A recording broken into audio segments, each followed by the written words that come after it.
Okay, we are still traveling. I still have paneling behind my head. I want to start with why we chose Liberia. If you're just catching this video for the first time, there's a string of videos. This is day 16. For 2024 for our adoption journey. Yesterday was Martin Luther King Day, the day that we celebrate him. And I just wanted to say, I didn't say this in the video yesterday, but I meant to, and I'm going to say it today instead, that thank you, Dr. King, for your voice and for your vision. We hope to continue the progress that we have made. As a mother of children of different races and faces, I hope you know your dream. It inspired me to be this Bob. Sorry. Because, I mean, I don't know if I try to go back and listen to Martin Luther King's I Have a Dream speech on Martin Luther King Day, just out of respect for him. And I remember when my children came home from kindergarten, their first year of school, and if you don't know, I have children that one is of African descent and one is Caucasian, and they are 7 months apart. So when they were born the same year, both my daughters, they don't understand racism at all. I mean, and when they came home from kindergarten after Martin Luther King Day, and they were celebrating that, learning about that, and I don't know, I guess I hadn't told them enough as 5-year-olds about Martin Luther King Day.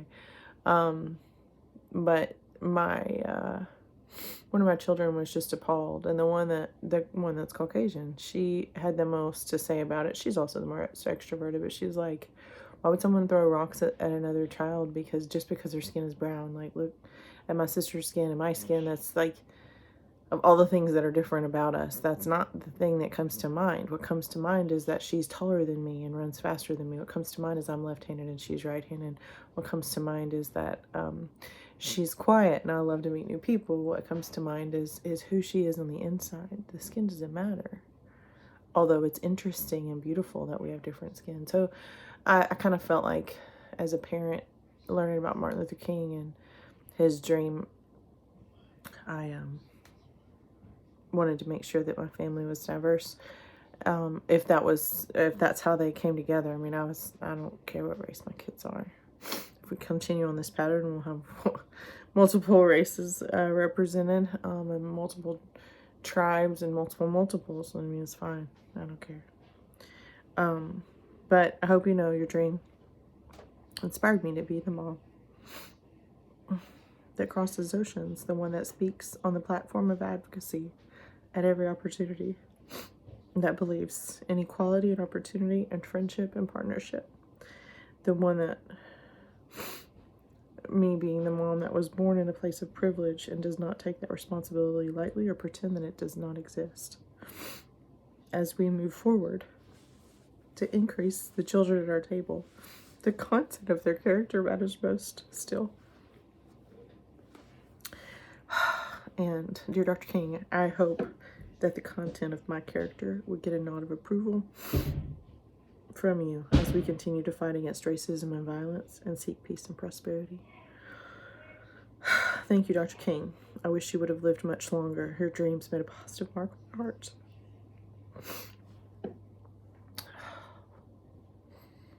And your death still makes me so sad at who we were that day as Americans. And I think many people agree with me on that one. However, the Americans that we are today, the American I am today and you are today, are, if you're watching this video and you're thinking about helping us, reaching out to your congressional leadership, that's actually gone really well. I'll tell you more about that in a minute. Keep doing that. That seems to be helping. But I mean, kids deserve a shot at life. And if they don't get a good shot from us in a safe place where they can just be kids, learn to conflict resolve, learn to have fun. Like today, my kids are sledding down this hill of snow in Tennessee, which is so much fun. But they got to learn, like, who can go first and who can go next, and watch out for the cars, and just the, like, basic childhood experience is what makes you prepared for life. But why did we choose Liberia? So we chose Liberia in April of 2022. We got matched and was sent our stuff, did the completion, all of that. But the reason we chose it is, in the US, 6 kids per 1,000 will not make it to their 5th birthday. It's a low percentage. It's pretty good, actually. It has to do with health and safety, medical support, and a good ratio of adults to kids. Women in the US have a life expectancy of 80.2 years. In Liberia, 78 kids per 1,000 will die before their 5th birthday. That's in comparison to the American 6. So if 6 kids are going to die on American soil before they turn 5, 78 are going to die on Liberian soil before they turn 5. In Liberia, women have an average life expectancy of 66 years on average, which is 14 years less than the US. The top 10 causes of death. Number 1 is actually malaria. Many kids starve to death because a lot of their villages have a ratio of 30 kids to 1 adult.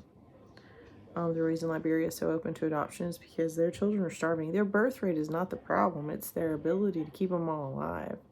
Most of it has to do with the civil war they underwent for 20 years that ended about 15 years ago, 15 to 20 years ago, it ended. There's been a lot of good work to keep that going. I'm a Noonday ambassador. I'm wearing one of my Noonday necklaces, and I sell Noonday, and I use the commissions to help fund our adoption expenses. So if you want to buy Noonday, let me know. But Noonday offers fair trade to countries like Liberia, not Liberia specifically yet, although it's in the back of my mind to try to get that done. But villages where there's entrepreneurs that can make jewelry or make bags and accessories that are handmade, that Americans buy anyway, and all over the world are bought anyway, but they're made in a safe place, not in slavery conditions, like many of the products that we have.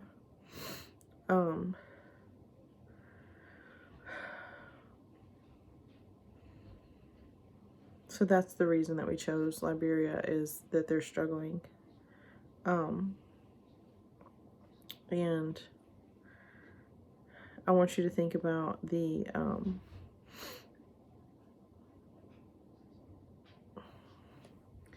statistics at 78 and 6, and I have a couple more statistics to share with you, just because it's, and you know, people say there's kids to adopt here, and there is. I'm not going to say that there's not.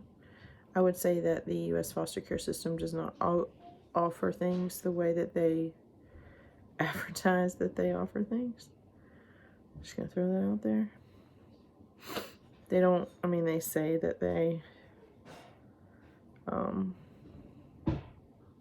say that kids are available for adoption here, but they're not. Top 10 causes of death in Liberia: malaria, diarrheal diseases, neonatal disorders, lower respiratory infections like pneumonia, heart disease. This is all the people in the whole country. HIV, heart disease, stroke.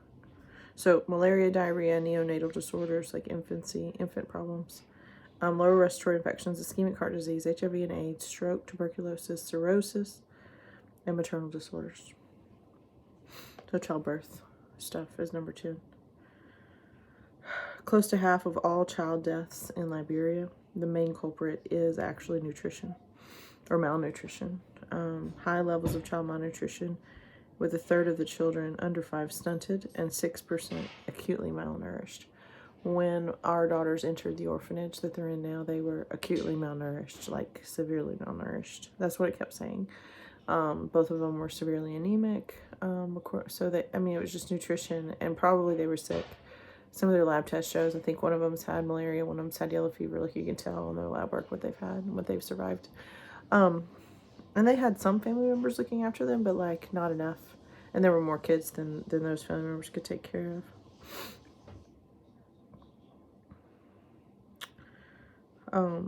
The mortality rate is actually improving, which is good in Liberia.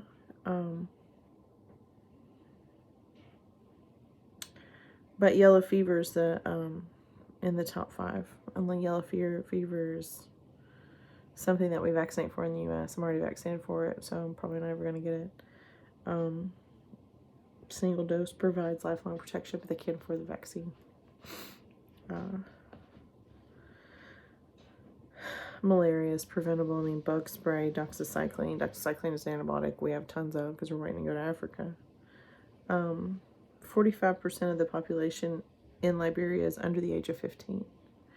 Just so that you understand the difference in that, 22% of the United States population is under 18. The high number of children makes sustainable childcare impossible for the remaining Liberian adults. So the adults that are there are just overrun. And that's going to continue to improve. But, like, I don't know if you've ever, like, you know, volunteered to, like, teach at church or, like, found yourself in this preschool situation where you're surrounded by kids. I don't know. You know, just something happens. You're like, oh, this is like zombie apocalypse with kids all of a sudden. To do a really good job with like toddlers, I think like 5 to 1 is pretty standard childcare. You know, older kids that can kind of think for themselves, you know, and they can follow directions. They can be helpful. They can all make a bowl of cereal by themselves. A friend of mine said, you know, like Rachel and the youngest can make their own bowl of cereal. That's when you know you're going to get to sleep again. And that's very true. But that's something to think about. Like, how many kids that could make their own bowl of cereal? Like, what, 15, 20? And you think about what they need. Like, I have 3 kids, like, right now under my roof, 10, 10, and 7. And, like, they need stuff. And not just physically, but emotionally. Like, they need to talk about stuff. So, I don't know. Those are some of the reasons that we chose Liberia. That they are getting better. They're improving. One thing that I actually got really excited, I got this email today from our adoption agency. There's been a huge parent-led initiative, and the congressional letters, like the letters and emails you guys have sent to the State Department, as well as to senators and congressmen, women, congress people. That's making a huge difference, so please keep doing that. And if you haven't sent yours yet, just send me your email address and your zip code, and I'll give you directions on who you can reach out to in your district, who represents you. Those have been really helpful. We're trying to get every single state involved if we can. But the American taxpayers need to know how the U.S. Embassy in Liberia is managing these adoptions. And the way that we think they're kind of bullying the Liberian government. And so the Liberian government's already got their own problems, and we as the U.S. do not need to increase that. But your tax dollars pay the salary of these appointed officials in the U.S. Embassy in Liberia, and they are giving a very hard time to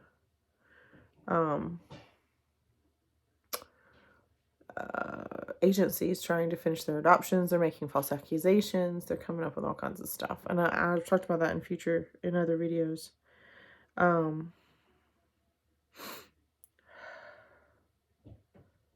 There's been just tons of families that have come back that have adopted through our agency that have had not just really bad experiences with the U.S. Embassy in Liberia. And there's no reason for it. They're taking longer. The other agencies that are there are seeing similar problems. They're saying that they're increasing the time to release these kids because of visa fraud, but they won't give us statistics on how many numbers of visa fraud they've ever had. And usually when you have visa fraud that's found out in your adoption agency, you know about it. So like all 3 adoption agencies have not had any visa fraud happen where they're like, oh, this is not, you know, this is... And visa fraud is like, basically like it's not the person that it's supposed to be.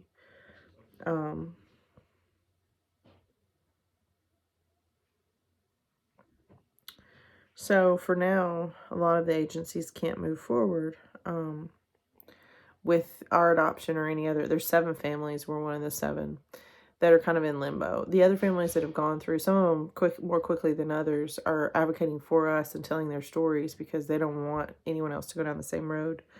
There's a specific family that went through very quickly that I've talked about in previous videos.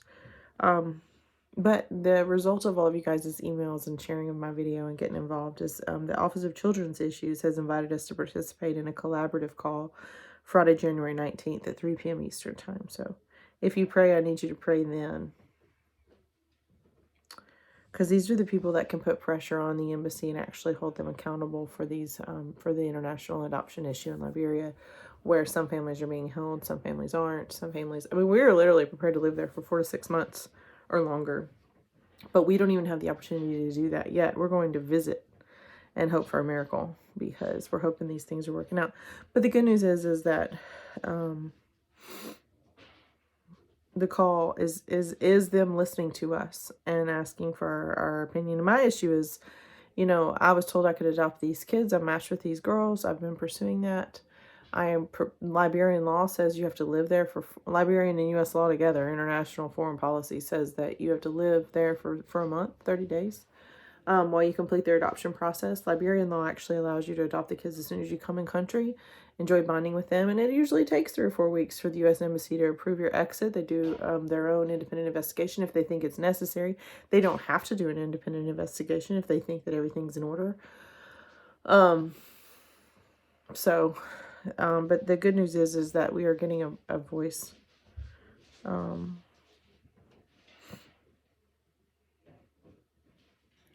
We are getting a voice. And I don't know if it's gonna, there's a lot to say when you're being heard. Like, we've reached out to these agencies before and had a copy and paste answer, so I'm glad to see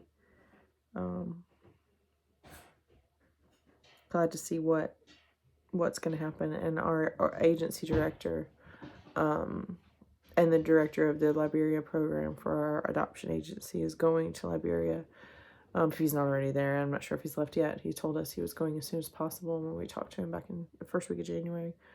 And we're going there as well, because we need to see our kids. We need them to see us. We need to meet them, and I know that. I'm sorry this video is a little bit longer. I wanted to acknowledge Martin Luther King today, and I wanted to acknowledge the poverty that Liberia is overcoming, and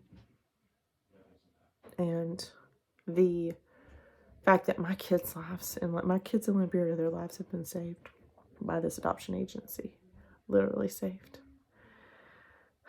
And they're taking up too much space. They need to come live here, because then they'll make room for more kids' lives to be saved.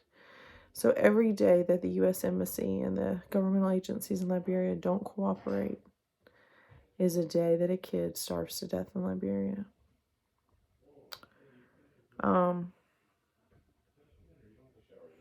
So the way that you can help us, mostly American taxpayers, most of you are, some of you are not, and if you're not and you're here with me, thank you for being here. Those of you that carry the rights and responsibilities of American citizens who vote and pay taxes, I need your voice to join with mine on this. This is just, it's unacceptable. And we are not asking for anything to change. We are asking for the current laws and processes to just be followed the way that they have been followed in this adoption program for the last 7 years. I mean, with the exception of COVID, this has not been a problem until and it feels evil. And so please I'll keep telling the story over the next 3 days, but January 19th at 3 p.m. Eastern time is going to matter, because it's going to be our chance to talk to people that are in a position of power and just get them to look at it. Just look at it. Because it's just, you have to represent what your constituents want. And the American people support adoption. I got almost $100,000 in fundraising to prove it.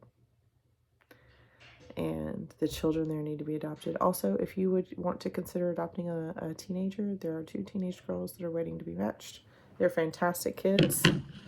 They're running out of time. One's 13, one's 15. They need to be matched before they turn 16, or they have no chance of adoption. And aging out in Liberia doesn't give them a lot of opportunity. So think about them. If you know somebody that's like, hey, I've been thinking about adopting a teenager from foster care, like, consider, because these are sweet kids and they have stories that are amazing. And they're very, like, culturally nurturing kids. They're very friendly kids. They've already been living in an orphanage, getting along great. They take care of the younger kids. They need families. They deserve families. So, but yeah, we're one of the 7 families in limbo, and those other 7 families we've connected with, and we're all pretty miserable with the way that we're not being valued by the United States Embassy in Liberia. But if they're going to devalue us and devalue our kids, push us on the back burner, they're not going to do it with us being silent. So please like, subscribe, and share. And if you, there's our link to our crowdfunding site is on there too. If you want to give a tax deductible donation, feel free. Bye.